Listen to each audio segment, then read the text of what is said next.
Boa noite, queridos, graça e paz, tudo bem? Estamos aqui novamente com alegria, com muito regozijo, muita força, muita fé. Estamos mais um dia em que Deus nos guardou, nos abençoou, nos livrou. Somos gratos a Deus, somos gratos ao Espírito Santo que está o tempo todo conosco, nos ajudando, nos fortalecendo, nos guiando e vivificando o nosso corpo mortal. Glória a Deus, glória a Deus. O mundo tem reclamado desse momento difícil, mas para nós que cremos em Deus, que temos fé em Deus, nada nos abala, amém, queridos? Nós temos a certeza, a convicção que Deus está conosco e agindo Deus, quem impedirá? Amém? Antes de iniciar a palavra, eu queria pedir a você que curtisse aí essa ministração. Se você ainda não é inscrito no nosso canal, se inscreva. Quero agradecer as pessoas que já se inscreveram, que estão curtindo. Isso faz o nosso canal crescer, ajude o nosso canal a crescer. Você também pode compartilhar esta mensagem para que outras pessoas assistam e possam ser também edificadas. Amém? Ajude-nos aí nisso aí. Outra coisa, se você tem liberdade e alegria no seu coração e quer participar, quer contribuir para a divulgação da Palavra de Deus por intermédio da Vida Plena, Ministério Internacional, você pode enviar a sua contribuição fazendo uma transferência, um TED, fazendo um depósito na conta da Vida Plena, no Banco do Brasil, Banco 001, agência 1022, dígito 7, conta corrente 23428, dígito 1, Vida Plena, Ministério Internacional. Essa conta está logo aí abaixo na mensagem para que você possa verificar e enviar a sua contribuição, caso assim você deseje. Amém? Dito isso, vamos começar a nossa palavra de hoje. Eu queria que você abrisse a sua Bíblia em Colossenses capítulo 1. Eu quero ler 2 versículos. Colossenses 1, no versículo 13 e 14, diz assim: Ele nos libertou do império das trevas e nos transportou para o reino do Filho do seu amor, no qual nós temos a redenção, a remissão dos pecados. Vou repetir para você. Ele nos libertou do império das trevas e nos transportou para o reino do Filho do seu amor, no qual temos a redenção, a remissão dos pecados. Amém, queridos? Queridos, não tem ninguém na Bíblia que tenha recebido mais da revelação sobre Jesus Cristo, que recebeu mais revelação dada por Deus a respeito da pessoa de Jesus Cristo, a respeito da obra redentora que ele realizou, a respeito do ministério de Jesus Cristo, do que o apóstolo Paulo.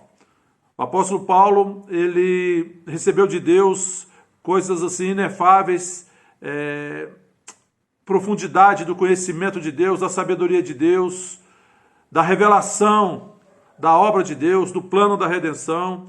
E ele nos falou assim com muita precisão, com muito, com muita profundidade, o que Deus fez por nós em Cristo na grande substituição. Ninguém falou a respeito disso melhor ou maior do que o apóstolo Paulo. Ninguém falou como o apóstolo Paulo aquilo que o Espírito Santo, através da palavra, pode fazer por nós hoje que somos uma nova criação. E também ninguém falou melhor do que o apóstolo Paulo, dada essa revelação por Deus para ele, do que Jesus está fazendo por nós agora, assentado à direita da majestade do universo, assentado à direita de Deus Pai. Amém? Então vamos começar. Eu queria falar um pouco sobre o que Deus fez por nós na grande substituição ali na cruz do Calvário. Quando Jesus foi crucificado, quando ele entregou a sua vida ali naquela cruz, em substituição à humanidade, ele substituindo toda a humanidade, carregando todos os pecados da humanidade, as doenças da humanidade, as misérias, as mazelas da humanidade foram colocadas sobre ele ali naquela cruz. E ele carregou, levou embora, para que a gente não tivesse mais que carregar essas coisas. Mas quando Jesus ele ressuscitou dos mortos, querido, ele fez isso depois de deixar para trás todo o poder de Satanás quebrado. Toda a habilidade, toda a condição que Satanás tinha de afligir o homem foi quebrado. Toda a condição foi banida, toda a condição foi reduzida a nada, a zero. Satanás, depois da vitória de Jesus na cruz, ficou impossibilitado de atingir a humanidade. Ele só faz isso porque as pessoas não têm conhecimento daquilo que elas são em Cristo, daquilo que elas podem em Cristo, daquilo que elas têm em Cristo. Ainda existem pessoas no mundo, ou até mesmo dentro da igreja, que ainda são enganadas porque não conhecem a sua realidade em Cristo. E aqui nos diz, em Colossenses capítulo 1, que Deus nos libertou do império das trevas e nos transportou para o reino do Filho do seu amor. E nesse reino nós temos a redenção, a remissão dos nossos pecados. O que significa isso? Significa o novo nascimento. Quando nós nascemos de novo, querido, nós saímos, Deus nos tira do império das trevas e nos transporta para o reino de Jesus Cristo. E nesse reino nós temos a redenção, a nossa redenção consumada, o perdão dos nossos pecados consumados por causa do sangue de Jesus Cristo. Nesse texto que ele está falando da nossa redenção completa, nós fomos transportados para a família de Deus. Satanás não tem mais domínio sobre aqueles que antes eram seus escravos e agora são filhos de Deus. Nós precisamos entender essa realidade para que nós possamos viver essa realidade. Não somos mais escravos de Satanás, somos filhos de Deus. Repita comigo aí: eu não sou mais escravo de Satanás, eu sou filho de Deus. Em 2 Coríntios capítulo 5, do versículo 17 e 18, diz: aquele que está em Cristo é uma nova criatura, as coisas velhas já passaram, tudo se fez novo. No 18 diz: ora, tudo provém de Deus, que nos reconciliou consigo mesmo por meio de Cristo, e nos deu o ministério da reconciliação, que da nova criação procede de Deus, a reconciliação com Deus procede dele. Foi Deus que fez a reconciliação, foi Deus que criou a nova criatura por intermédio do sacrifício de Jesus Cristo. Amém, queridos? Isso foi obra de Deus, não foi obra do homem. E ele nos confiou o ministério. Nos confiou a palavra da reconciliação e o ministério da reconciliação, que é anunciar que Deus já perdoou o homem na cruz do Calvário. Amém, queridos? Glória a Deus. O que são as coisas velhas que, segundo aos Coríntios, está falando aqui, querido? É doença, é miséria, é derrota, é fraqueza, é fracasso, é pecado, é pobreza, é morte espiritual. Essas coisas são coisas da velha criatura e já ficaram para trás. Somos novas criaturas em Cristo. Amém, queridos? Jesus é o cabeça da nova criação. Jesus é o Senhor desta nova criação. Jesus é o nosso cabeça. Jesus é o nosso Senhor. Satanás não pode tocar e nem ter domínio sobre mim e sobre você, que somos novas criaturas em Cristo. Você não precisa ter nenhum medo dele, querido, pois ele já foi vencido. Ele está debaixo dos nossos pés. Essa é a posição dele. Sabe, no momento hoje as pessoas falam muito de tragédia, de temor, de medo, de pânico, querido. Isso não tem que entrar na nossa mente. O inimigo não tem poder para nos afligir. Não tem poder para nos afligir. Eu quero que você abra a sua Bíblia em Romanos capítulo 8. O apóstolo Paulo diz assim a partir do versículo 31, que diremos, pois, à vista dessas coisas? Se Deus é por nós, quem será contra nós? Será coronavírus, querido? Será pânico? Será medo? Se Deus é por nós, o que será dessas coisas? Não são nada diante de Deus. Aquele que não poupou o seu próprio filho, antes por todos nós o entregou, porventura não nos dará graciosamente com ele todas as coisas? Quem tentará acusação contra os eleitos de Deus? É Deus quem os justifica. Quem os condenará? É Cristo Jesus quem morreu, ou antes quem ressuscitou, o qual está à direita de Deus e também intercede por nós. Quem nos separará do amor de Cristo? Será tribulação, ou angústia, ou perseguição, ou fome, ou nudez, ou perigo, ou espada?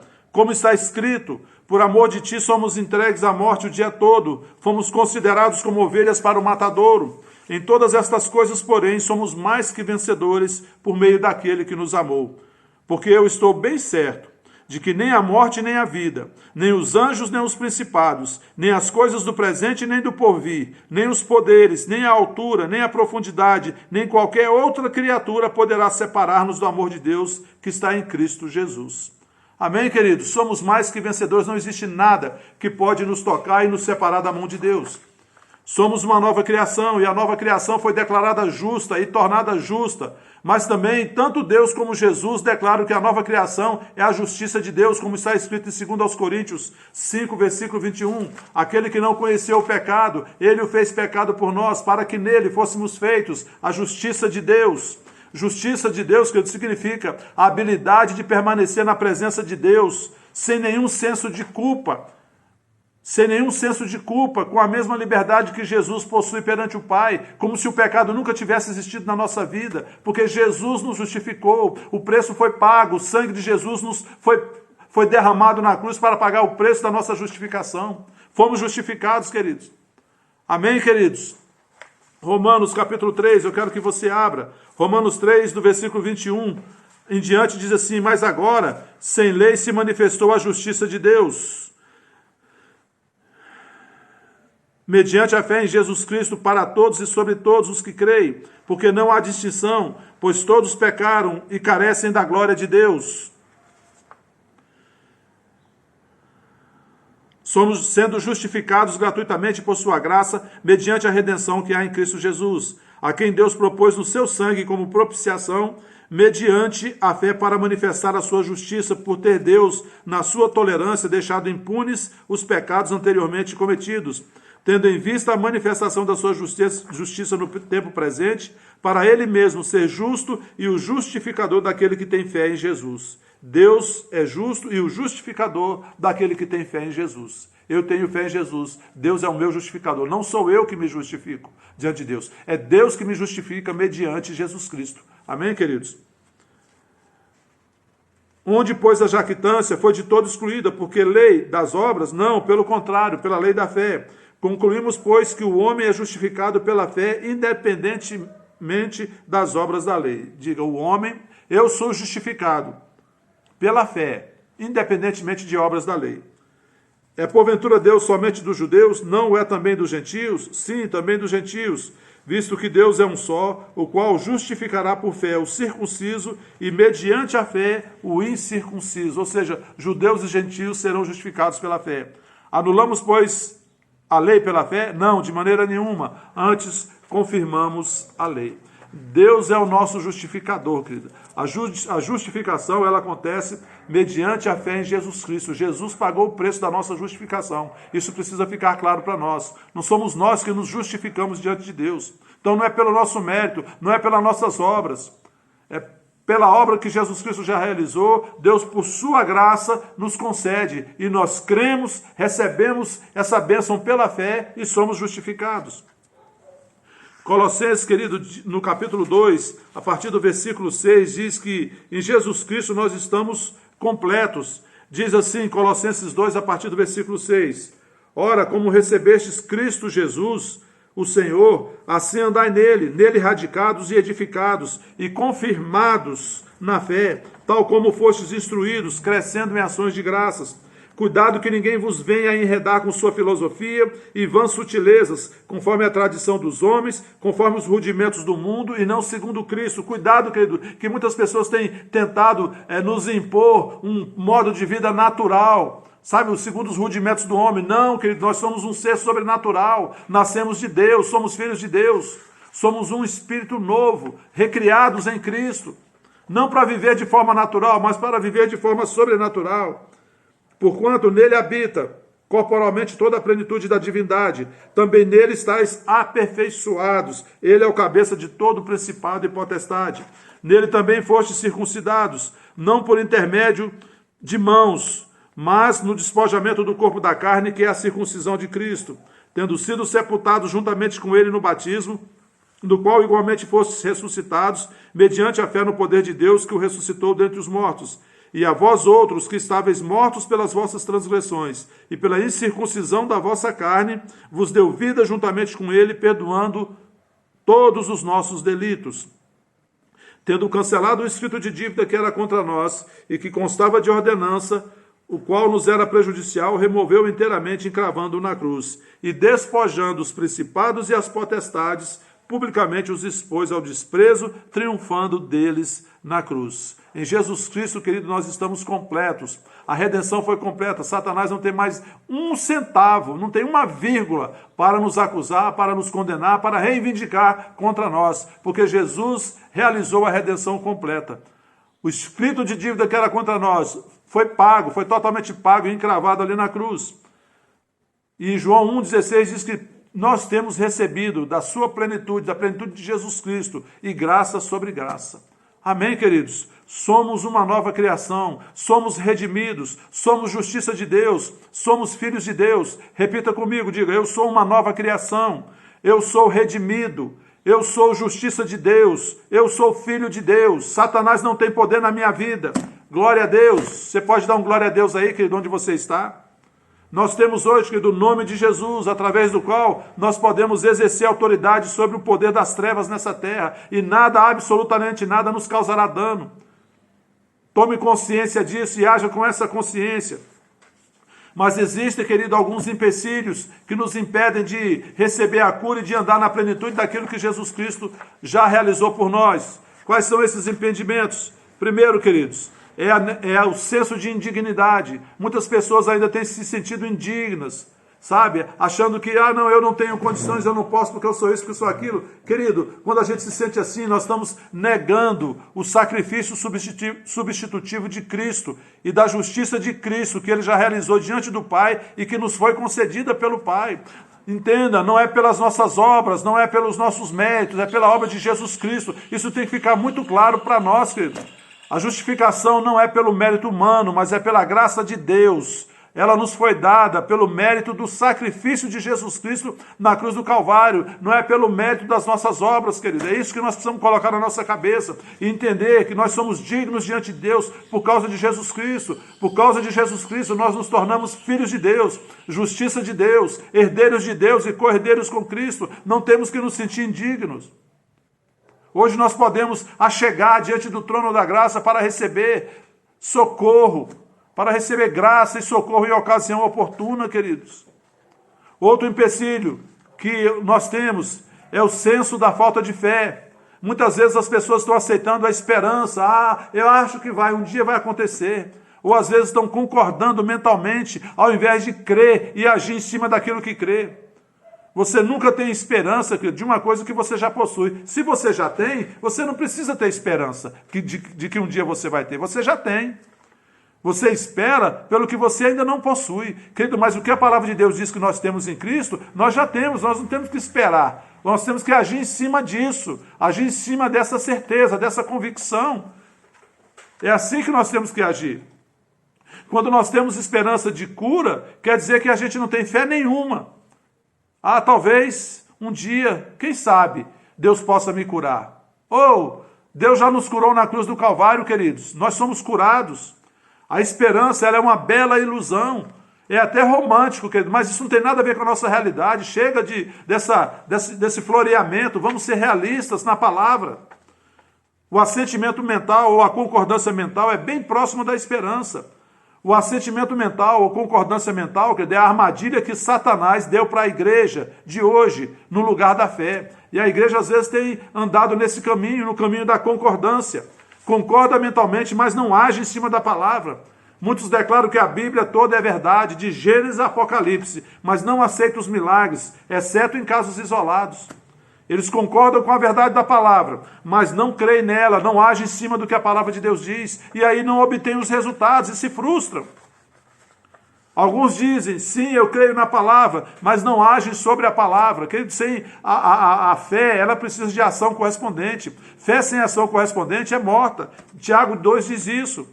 Crer, querido, é agir sobre a palavra de Deus, a despeito da circunstância. Não importa, querido, o que está acontecendo do meu lado, eu ajo em cima do que a palavra de Deus diz. E a palavra de Deus, querido, é como Deus disse para Moisés: Moisés, por que clamas a mim? O povo teve que colocar o pé na água. Depois que agiu, querido, em cima da palavra de Deus, que Deus deu para Moisés, o mar se abriu. Crer, querido, é agir em cima da palavra. Não há nenhuma fé sem ação correspondente. Não existe, querido. Não tem como.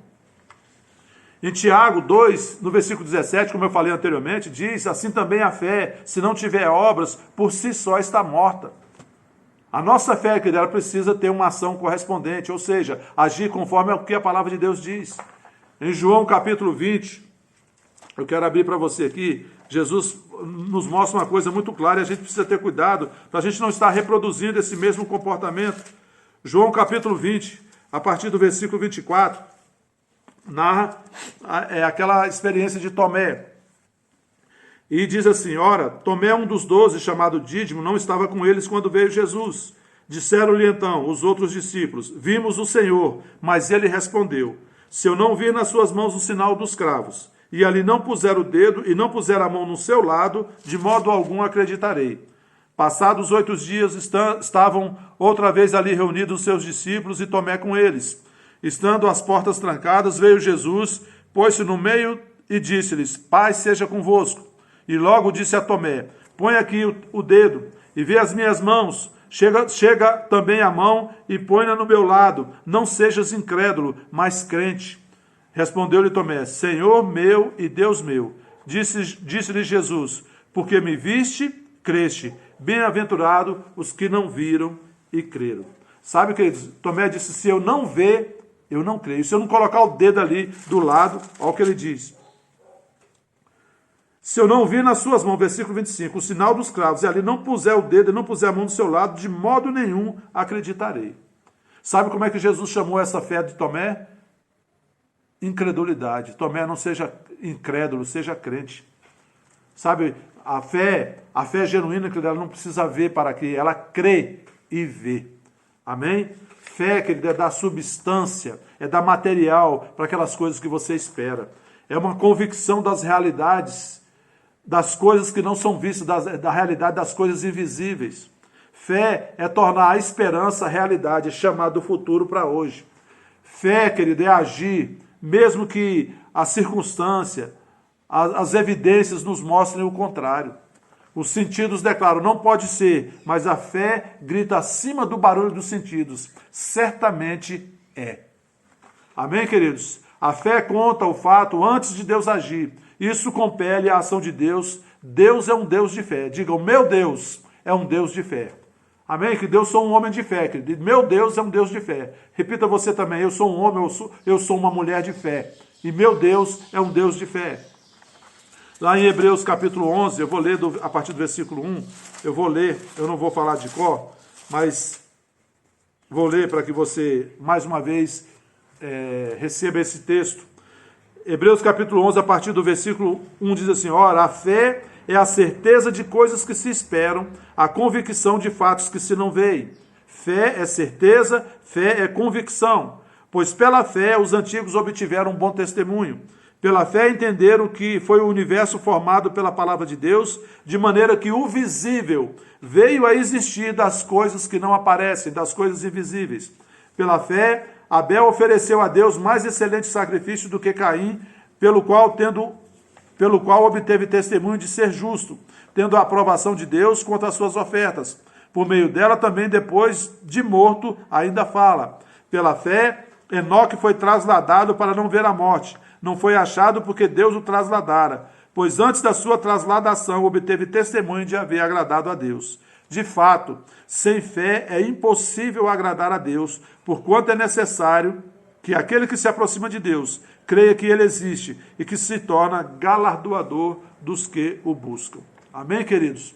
Fé é certeza, fé é convicção, fé agrada a Deus. No começo, querido, Deus disse, haja luz e houve luz. Tudo que a fé tem a fazer, querido, é dizer. Haja uma perfeita ordem no corpo, na alma e no espírito humano, e a doença precisa ir embora. A fé diz, haja abundância onde havia pobreza, haja liberdade onde havia escravidão, e estas coisas acontecerão. Agora, deixa eu dizer uma coisa para você, querido. Você precisa aprender a partir de hoje a mover a sua boca em fé.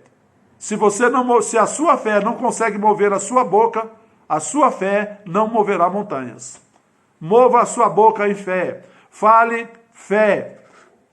Creia no seu coração, esse é o espírito da fé. Eu criei, por isso falei. Creia no seu coração na palavra, se enche o seu coração com a palavra e depois declare a palavra, querido. Fale a palavra. E realize, traga à luz. É importante, nós estamos vivendo nesses dias, querido, momentos em que somos bombardeados, eu falo isso e eu não falo isso, é sobre o aspecto do caráter político, não. Eu estou falando sobre você desligar a televisão, desligar desses canais que trazem tragédia para dentro da sua casa, é para você preservar a sua mente. Encha sua mente com a palavra de Deus, encha seu coração com a palavra de Deus, e aí do seu coração, da sua boca vai sair palavras de fé.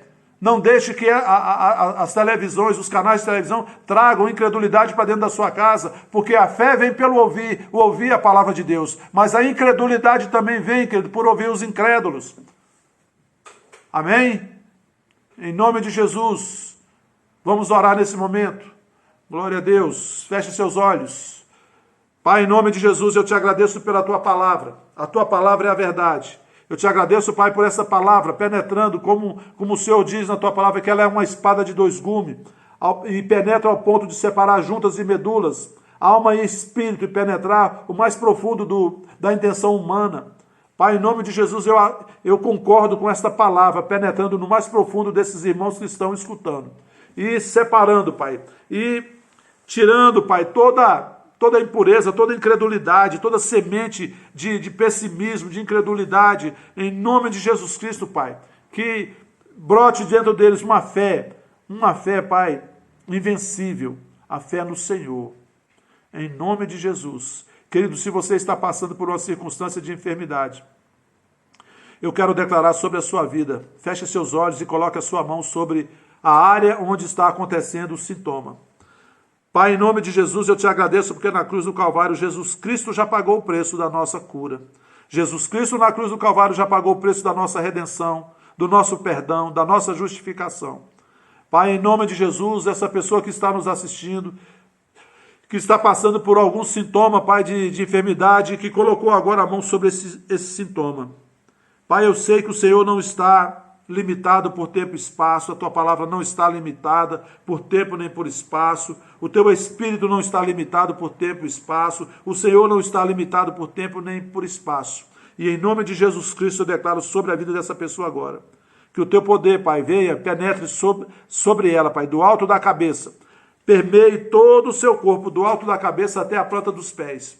E tudo que estiver fora do lugar, venha para a normalidade agora, em nome de Jesus Cristo. Em nome de Jesus. Amém. Queridos, dê um salto. Se você tinha um sintoma e esse sintoma te impedia de fazer alguma coisa, faça agora aquilo que você estava impedido. Pela fé, receba a sua cura. Em nome de Jesus. Amém? Se você gostou dessa palavra, curte aí a palavra e compartilhe com seus amigos, se inscreva no canal e até a próxima. Boa noite a todos.